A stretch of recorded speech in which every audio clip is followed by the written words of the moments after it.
Alright, so this is the last set of identities we need to discuss, which is the product and sum identities. So there's two different versions. There's the product to sum, and then there's the sum to product identities. We come up with these identities by looking at our sum identities. So there's two different sum identities for sign. So if I look at these two different identities for sign of a plus b, sign of a minus b, and let's just say I wanted to add these two equations together. Well, what you do when you add equations together, you add one side and you add the other side.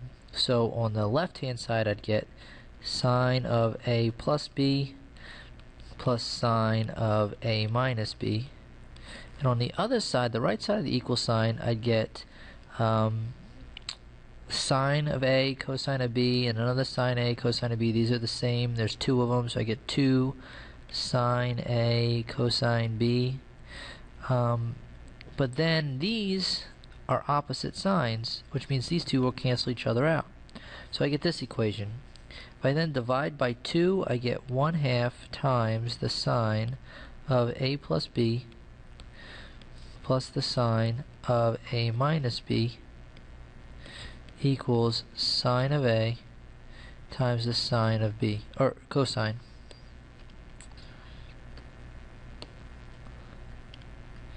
Cosine of b. And this is what we're going to call the product to sum identity, because if you look at what you have on this side, we have a product, sine of a times the cosine of b. On the other side, we have the sum of two sines. So we're taking a product and we're turning it into a sum, or vice versa, we have a sum we're turning into a product. So this gives us the product to sum identities. There are 4 of them. 2 of them are actually the same. If you look at these two here, these two identities are virtually the same identity. Sine times cosine. This is sine a times cosine b. This is cosine a times sine b. But multiplication itself is commutative, and the only difference is the one with the cosine we're calling a, the one with the sine we're calling b. Here, the one with the sine we're calling a, the one with the cosine we're calling b. But in the long run, these identities are the same identity. They may look a little different, and you see this one's got a plus, this one's got a minus, but the answers you will get will be the same. So you can choose either one. This one is if you have a product of two sines, this one is if you have a product of two cosines. So if I want to take a product of two functions, sine and cosine, I can take that product and I can turn it into a sum. Why would that be helpful? Well, sometimes it's easier to work with sums than it is products, so that's one reason why you might want to do this. So if I'm looking at something like this, I have to rewrite this expression. This is a product. It's a product between a sine and a cosine. So what I'm going to do is I'm just going to call this one A, and I'm going to call this one B. It really doesn't matter. If I'm calling this one A and this one B, I'm going to use this identity. If I reversed it, I'd use this identity. So if that's the case, then the sine of 4x cosine 3x should be equal to 1/2 times the sine of 4x plus 3x plus the sine of 4x minus 3x, which gives me 1/2 times the sine of 7x plus the sine of x. So this product is equal to this sum. And that's it. There's really not much to it other than that. These identities, to be honest with you, you're not going to come across very often. I guess they occur enough that, we do need to talk about them and you should be familiar with them, but they are not the most useful identities that you'll see. Alright, do another one. How about this one? Sine times sine. So if we're doing sine times sine, we're going to use this identity. Doesn't matter. Call this one A, call this one B. It really doesn't matter. So if that's the case, then sine of pi fifths times the sine of pi eighths is equal to 1/2 times the cosine of pi fifths minus pi eighths minus the cosine of pi fifths plus pi eighths. Well, what's pi fifths minus pi eighths? or pi fifths plus pi eighths. I'll think about the common denominator is going to be 40. So this is going to be multiplied by 8, multiplied by 5, so I'm going to get 3 pi over 40. And here I'm going to get multiplied by 8, multiplied by 5, I'm going to get what? 13 pi over 40. So I end up with pi over 2 cosine of 3 pi over 40 minus cosine of 13 pi over 40. And that would be my product to sum identity. Again, there's really not much to this, you just have to be able to apply it. So if I give you one like this, it says find the exact value of this product. Well, I could use this product to sum identity, and that the answer should be 1/2 times the sine of 52.5 plus 7.5 degrees plus the sine of 52.5 minus 7.5 degrees.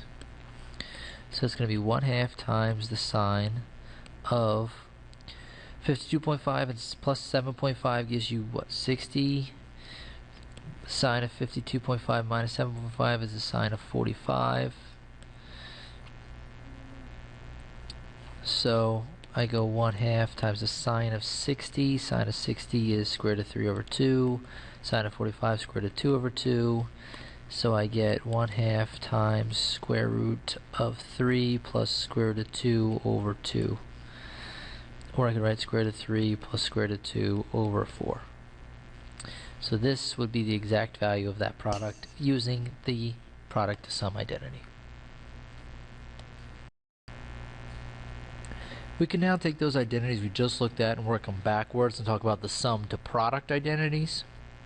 The trick to this of how you make one turn into the other is if I take the A and the B, in that case the A plus B in the previous identities, and leave that as X, and A minus B and make that a Y.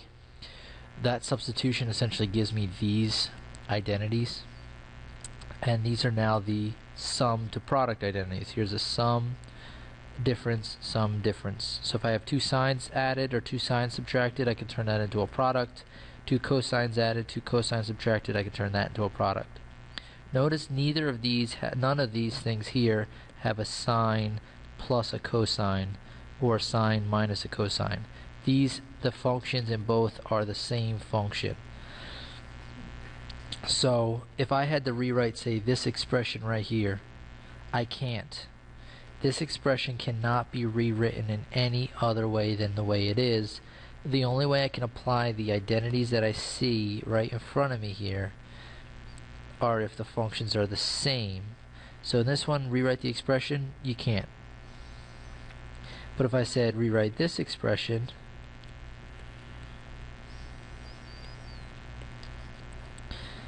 you can. In this case, this whole thing here is going to be considered like my X. This whole thing here is going to be considered like my Y, and I'm going to be using this identity right here. So then I'll write this as 2 times the cosine of X plus Y, that's 4X plus 3X divided by 2, times the cosine of X minus Y, so that's 4X minus 3X over 2, which gives me 2 cosine of 7X over 2 times cosine of X over 2. And that's it. I rewrote the expression as a product. It was a sum, I wrote it as a product. Alright, so if we did this one, here we have a sum, two signs. So I'm going to use the fact that I have the sine of X plus the sine of Y equals 2 times the sine of X plus Y over 2 times the cosine of X minus Y over 2. So in this case, 105 is my X and 15 is my Y. So I end up with 2 times the sine of 105 plus 15 over 2 cosine of 105 minus 15 over 2. All this is degrees. So I get 2 times the sine of 120 over 2 is 60. Cosine of 105 minus 15 is going to be what's that, 90 over 2 is 45. So I get 2 times the sine of 60 square root of 3 over 2. Cosine of 45 is square root of 2 over 2. So these will cancel, and I'll get square root of 6 over 2. So that would be the exact value of this expression. No calculators, no rounding, no decimals. This is the exact value using the sum to product identity. We could also take the identities we just looked at and do the type of question we've been dealing with all chapter, which is verify the identity. So I have a particular equation. I want to verify that this equation is true, and I can use either the product to sum or the sum to product identities. Now these are usually pretty easy to figure out which one you're going to use. I mean, if you take a look at this, here I have a sum of two signs. Here I have a sum of two signs. Here I have a difference of two signs. So I'm going to use the sum to product identity and the difference to product identity. So the first one, the sine of 3x plus the sine of 5x is going to be 2 times the sine of 3x plus 5x over 2 times the cosine of 3x minus 5x over 2 divided by 2 times the cosine of 3x plus 5x over 2 times the sine of 3x minus 5x over 2. So the 2's will cancel. I end up with sine of 8x over 2, which is sine of 4x, and cosine of negative 2x over 2, which gives me just negative x, over the cosine of 4x sine of negative x.